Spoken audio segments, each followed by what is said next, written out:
Good evening.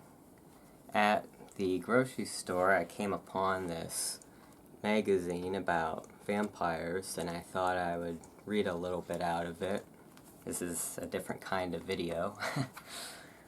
Not going to read the whole thing for various reasons, including I don't know if this is like a copyright problem or something.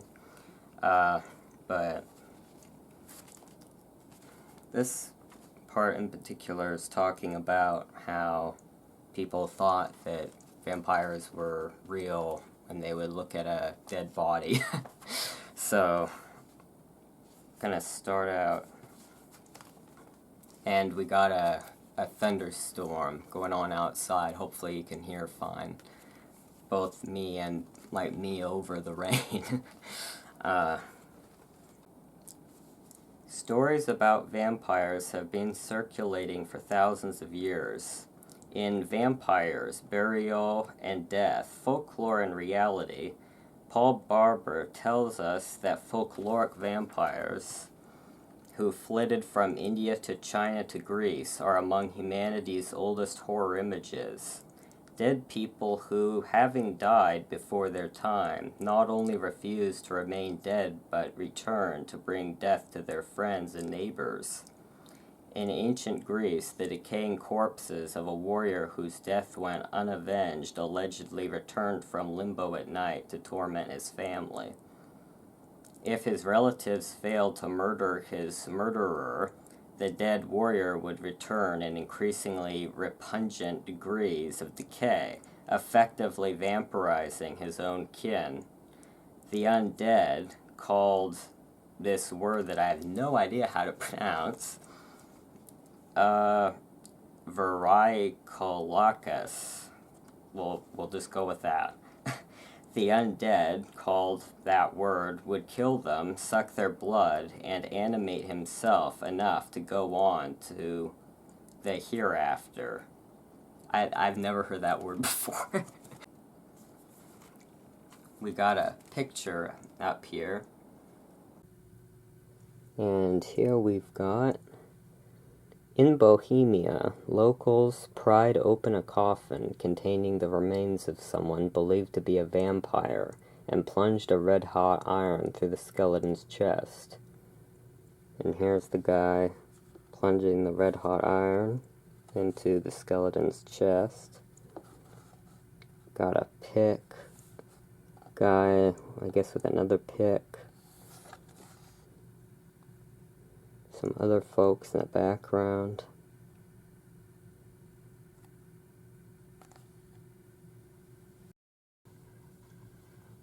Here we have men gathered around the Transylvanian grave of a vampire as one of them blasts the creature in the heart.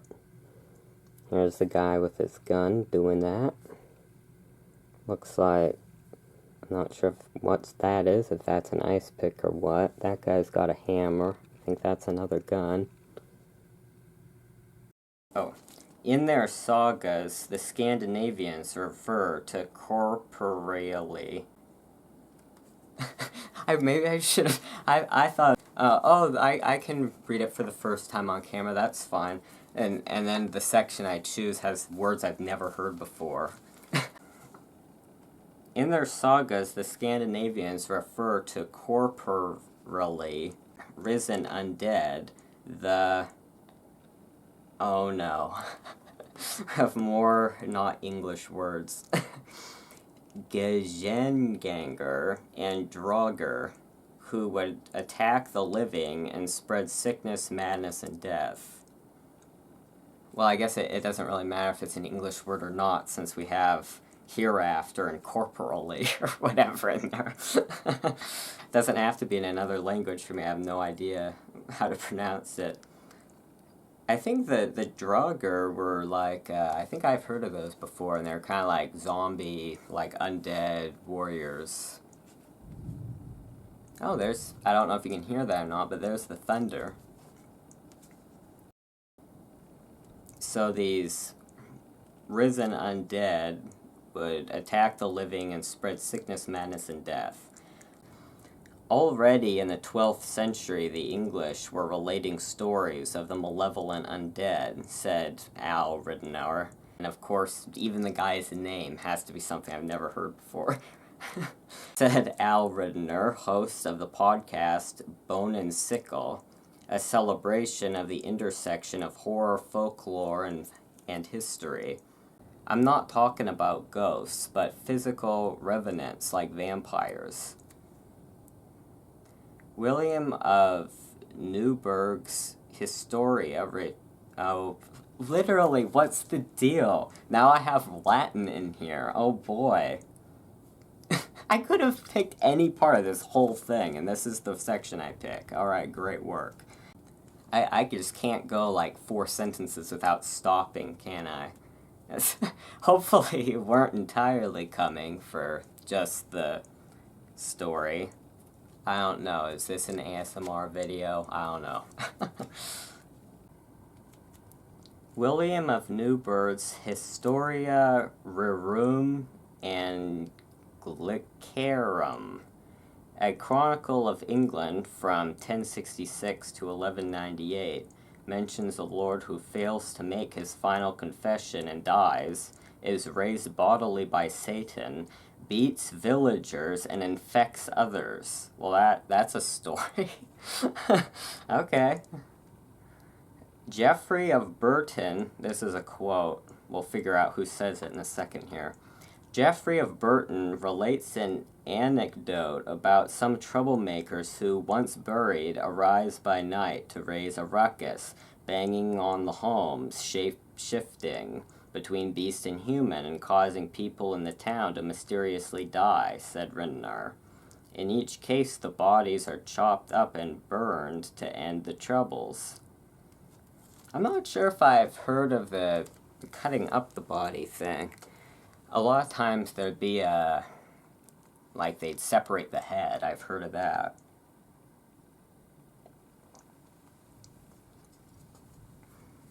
Oh, actually, I guess there was a case, I think in Greece, where there's an old wall, there's like part of an old fort, and they found random, like, I think they found like the body without the head and like without some other random part or something, and like it was some, like I kind of do remember there was something about separating more parts than just the head, but I'm not sure. I mean, like, kind of how we think of like the heart as being like, oh, that's the soul of the person or whatever now, where it's like, well, I mean, the brain is what the person is, not the heart. But there's kind of a thing about the head, like in the European cultures, where like I think it was the Celts that would go around on the battlefield once they thought that the dead were dead, and they would just behead all of them for good measure, because they thought that like the soul was still in the head or something. So there's something about like the head. I'm not entirely sure all the reasons for that, but like that has some special significance, that the person's soul can still come back like in an undead form if the head's left on. Though just about every culture has showcased some form of vampire, anthropologists generally consider them a Slavic invention. They haunted the lore of Albania, where they were known as... Seriously, why did I choose... It's not even that long of a section, and now I have all... Maybe I'll, like, put what the word is on the screen if you want to, like, Google it later or something, because you're not going to have any idea. I'm not going to pronounce these correctly at all. So, the anthropologists generally consider them a Slavic invention. They haunted the lore of Albania, where they were known as Vervalak. Bosnia, where they're called Lampir. Oh, I've heard of that. Croatia, Vukadlak is what they're called. And Montenegro, Tenats. Sorry, I know that was not pronounced right at all. Vampire comes from the Old Slavic word obyrapy. There's a Serbian word apparently that like literally is vampire without the E on the end. I think that's I've heard of that. I haven't heard of this word though. If anything unites the pre-Serbian undead, it would be the spreading of a mysterious plague, said Ridenar. The sickness was not passed on necessarily by direct contact or bites, but could be more of an evil miasma that accompanied the undead rising from the grave. Plague survivors looking for a scapegoat would blame the first victim. According to Ridenar, our modern idea of what constitutes a vampire originated in the early 18th century, when Austrian administrators in Serbia got entangled in some undead mischief that mushroomed into something now known as the vampire panic. There were several waves of the panic beginning in 1718, with dozens of mysterious deaths blamed on recently buried villagers rising from their graves, he said.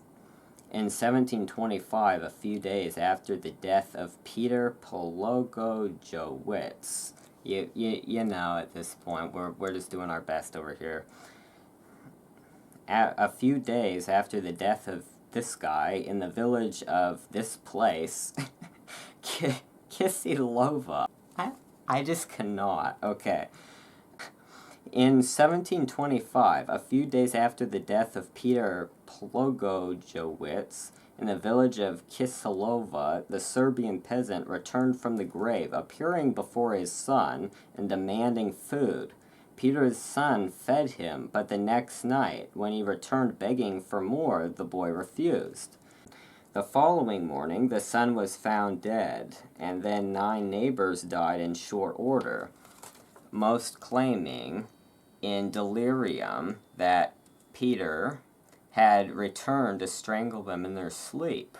When word spread that the old man's wife had fled after her undead husband turned up to look for a pair of shoes, I mean, you know that's what it's going to be, right? It's not, I'm showing up to kill all the people who annoyed me in the village to get revenge. It's, no, I'm looking for my shoes.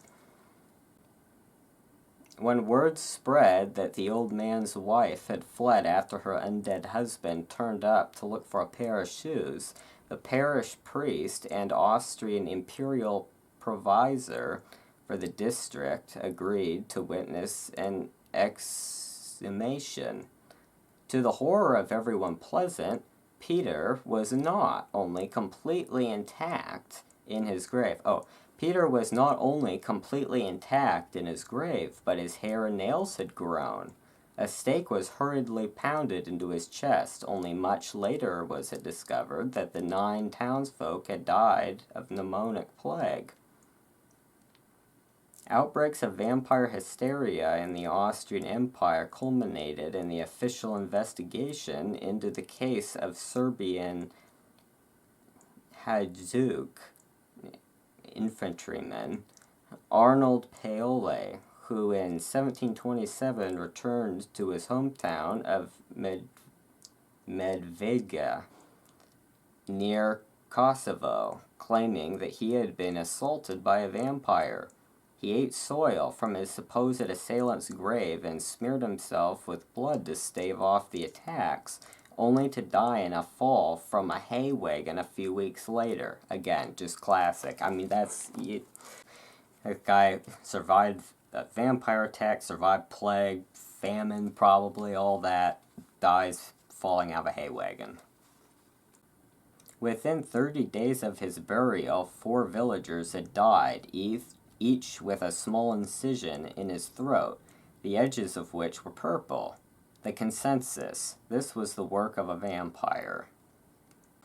The people, puzzled and eager to discover the vampire delinquent, at last recollected that Arnold Paole had often related how in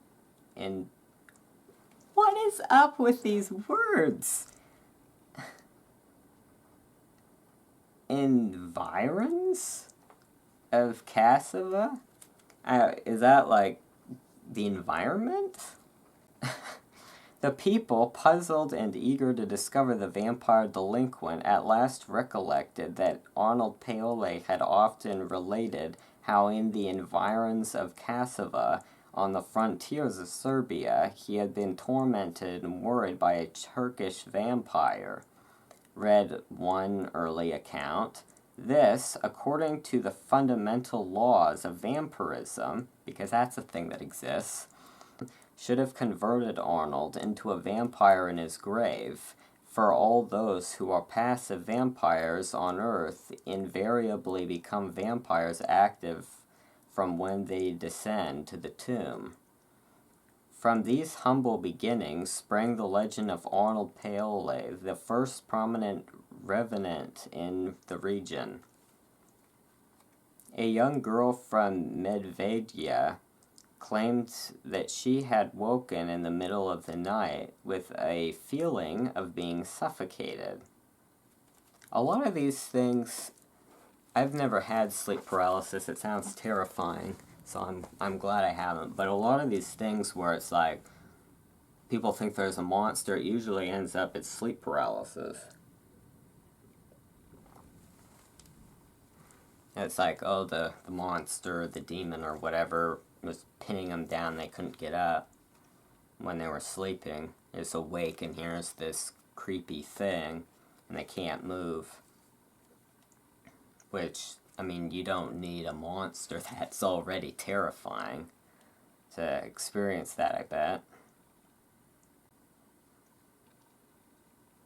In the dim light, she recognized Paoli and cried, "Avaunt, vampire, in Jesus' name," and the vampire instantly vanished.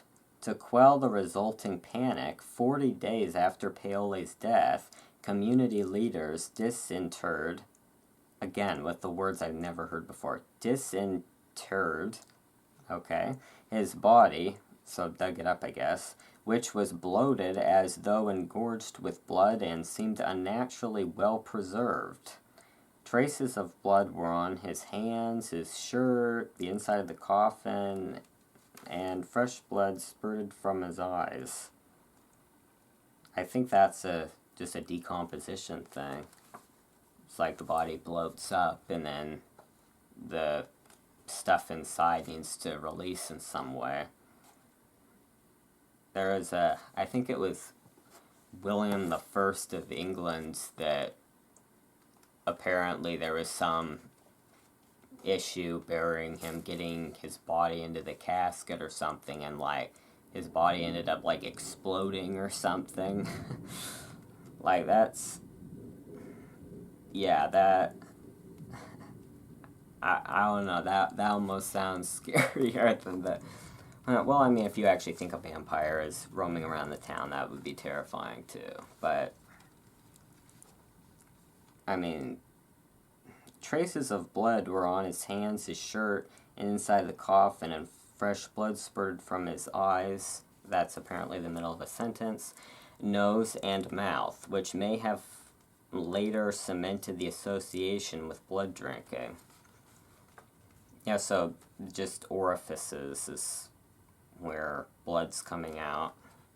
That, I mean, there's probably other stuff as well, just other fluids and stuff, but that would be the one that you'd probably really stick with you. While this was hardly clinching evidence that Paoli was a true vampire, his heart was nevertheless staked, which provoked an audible groan, as if he were still alive. He also bled copiously. Again, that would be releasing like the different gases and stuff that would have been inside of the corpse. So if you then are piercing it, you would get the release of that, which then would make a noise. Apparently, even a corpse without like intervention can move on its own. That's terrifying.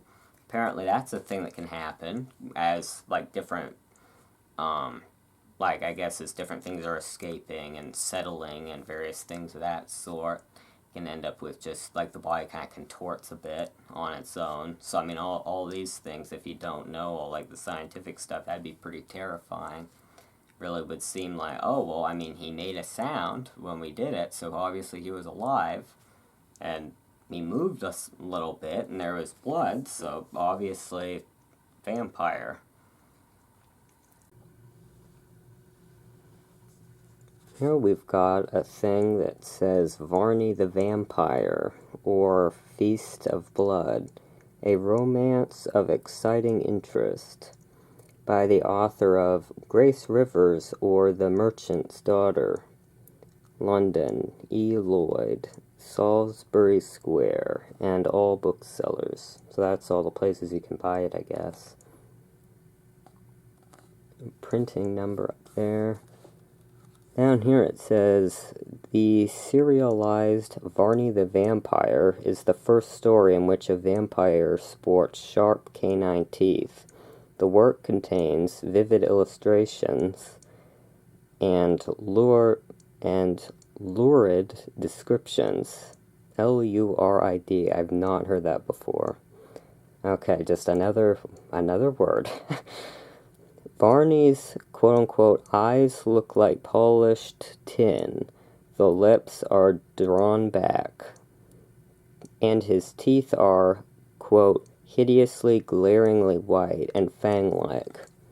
So I guess this is the ad, and then here's an illustration of the book, or, serials, yeah, down here it says booksellers, so it's a book, I guess. So there he's got his sharp canine teeth. There's some guy back there, dressed like a nobleman. I'm assuming this is like the bedroom with like the curtains around the bed or something, and the girl's getting attacked by the vampire. We've got this very skeletal Varney, I guess, is his name. He's medieval devil-looking illustrations. And then the victim, I presume. Then what looks like probably... Oh, I guess there's the legs and the feet. So I guess he's standing like in on the top of a crypt or something. I'm not sure exactly. Some tomb thing. And it looks like a gravestone with the crossbones on it.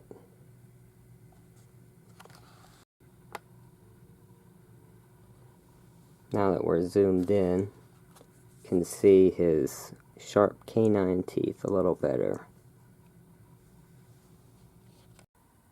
The dead Hadjuk was then decapitated, his body burned, and his ashes scattered.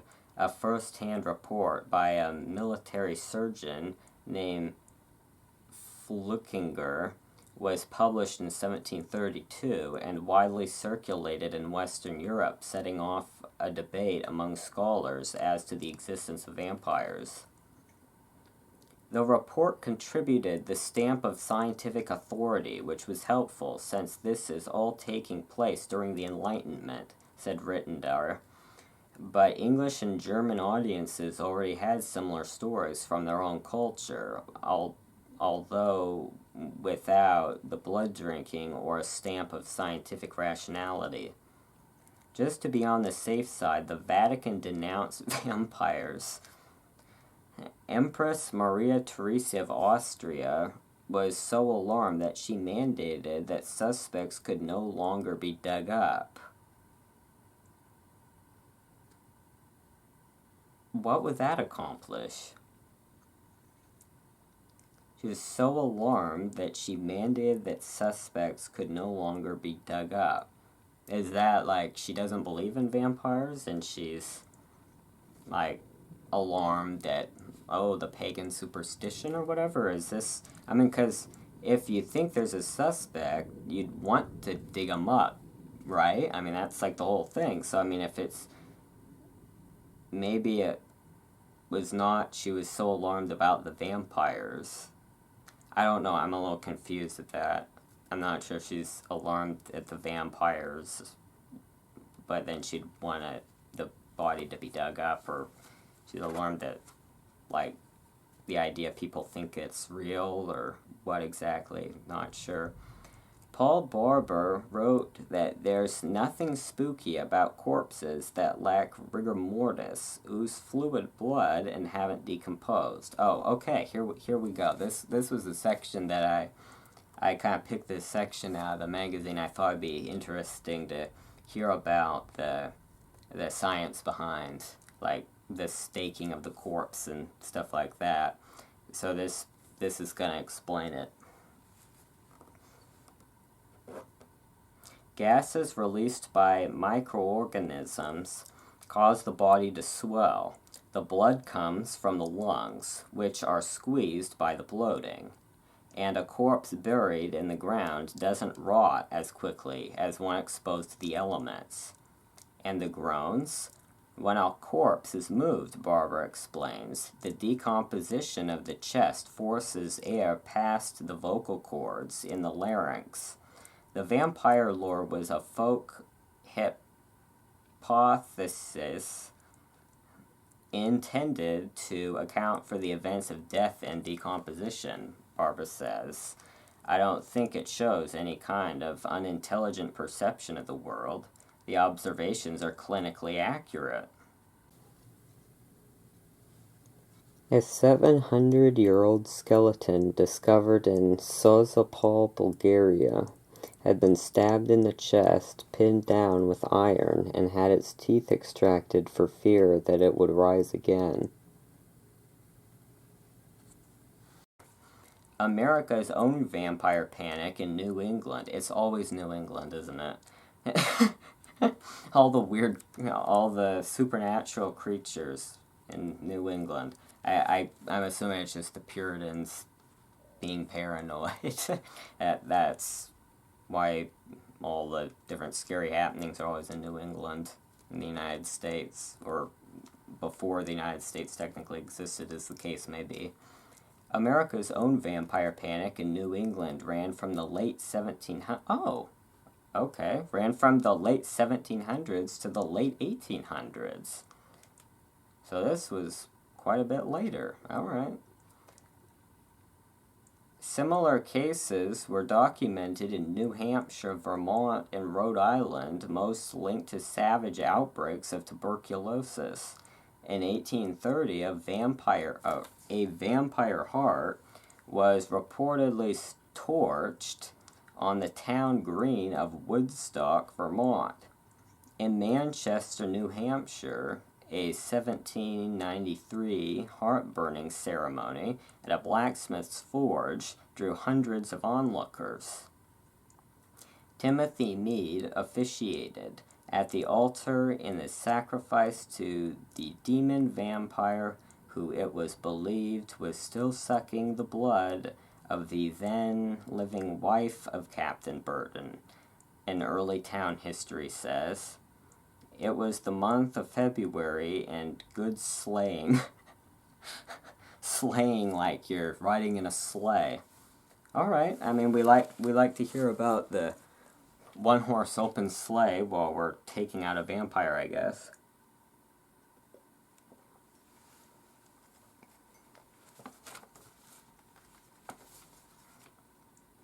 The belief that circulated did not involve blood drinking corpses, but the notion that those who had appeared to die of tuberculosis would live on in the grave, somehow feeding off the lives of those in the community in the process, causing them to succumb to the disease, said Rittenauer.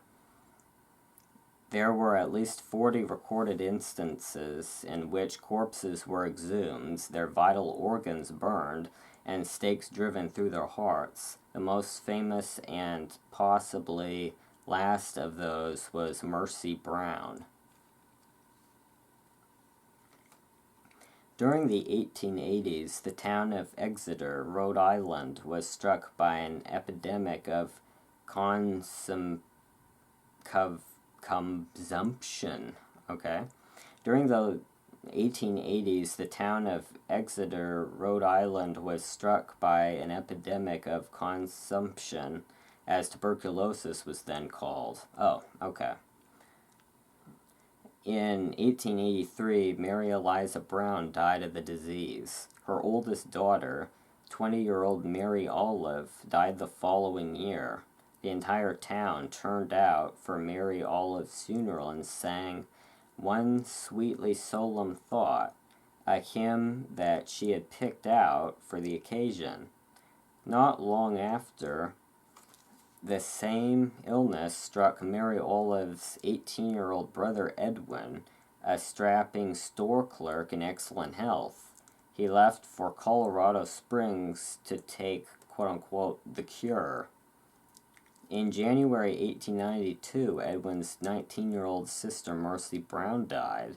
Then Edwin, having returned from Colorado Springs to Exeter, quote-unquote, in a dying condition, according to one newspaper account, took a turn for the worse.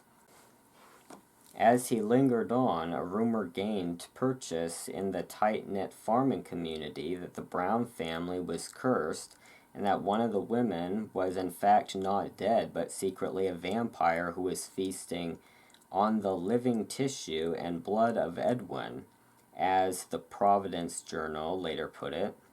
They persuaded the children's father, George Brown, to allow the exhumation of all three bodies. Maybe. Let's see if I can see a little better if I...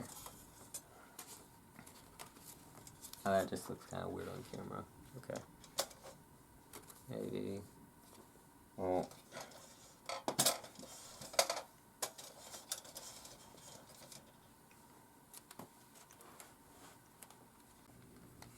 We got a little more light in here now. Hopefully I can read the story more easily.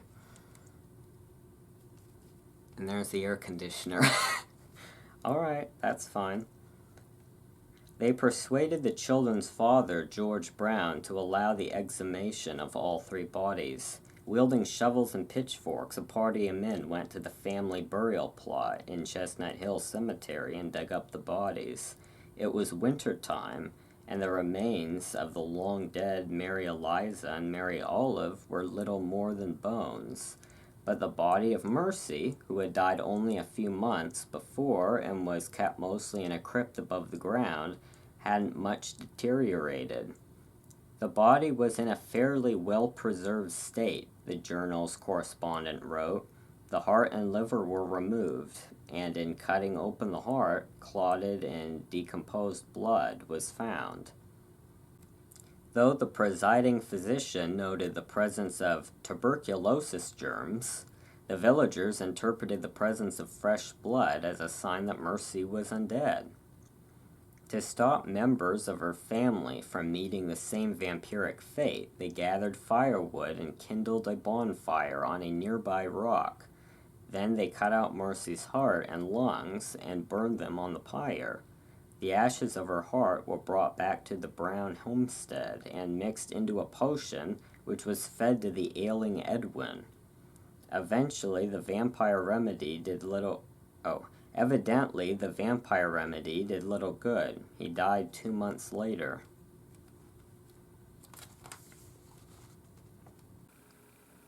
Following the 1892 death of Mercy Brown, her Rhode Island neighbors dug up her body, burned her heart, mixed the ashes with water, and gave the concoction to her brother Edwin, hoping it would cure his tuberculosis.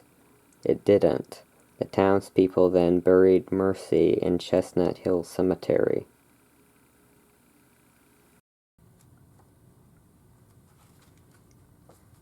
So, thanks for joining me. I hope you found that interesting despite my various stopping and having issues pronouncing things and all that. But, yeah. I need to get better at these outros. And, oh, this is so awkward. What do I do? So, thanks for joining us, and I hope that you learned something interesting, that you enjoyed that despite my various issues pronouncing stuff and all that. And until next time. Okay, I guess that's what we're going with, I guess. I still don't have an in front of the camera outro.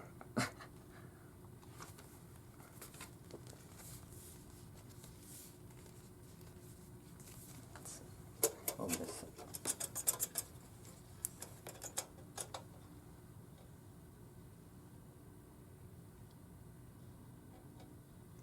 Does that look good? I'm trying to get a thumbnail.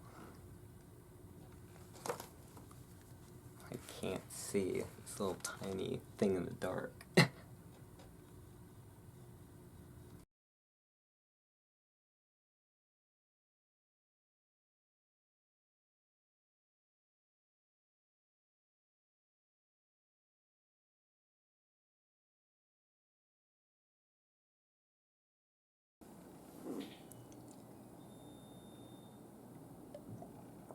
I think the power just came back on. I think I heard the refrigerator make a little sound like it does when the power comes back on. Oh, and there we go. There's the air conditioning. It was getting real hot in here. The power went out from the thunderstorm. Thought, oh, this is a good enough time to read. With all the lanterns around, you know, it kind of sets an ambiance. Thought, oh, that seems like a good time to read the vampire book. But it was getting hot in here. It's in the middle of July. So that's nice, the air conditioner came back on. Should I move the camera down? How far does that go down? I have bats on here. I don't know if you can see it or not. Let's see. I could move it down a bit. Let's see.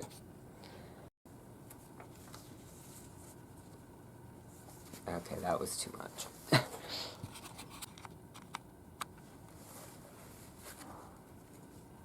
Okay. Vampire comes from the old Slavic word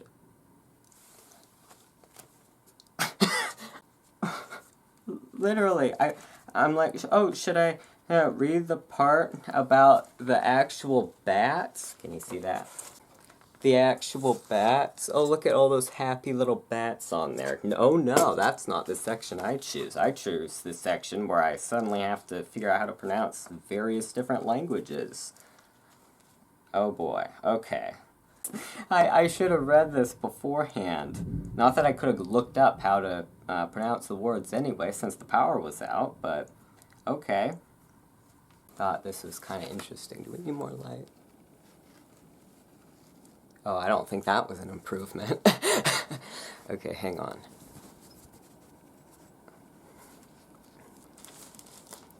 I have a very weird setup here.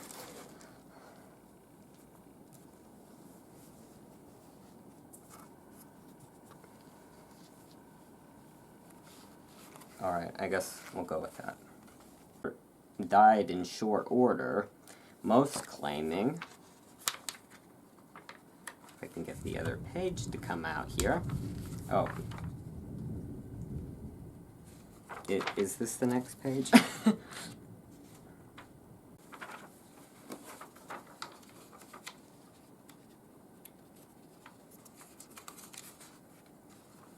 And finally, I got the pages separated.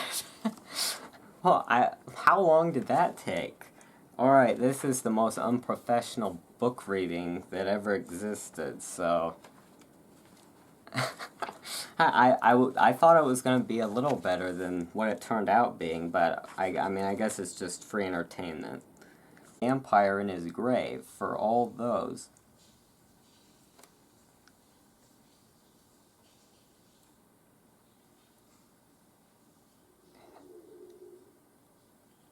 I don't know, someone's running the sink.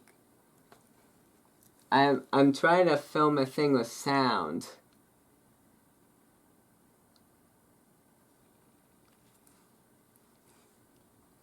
Okay.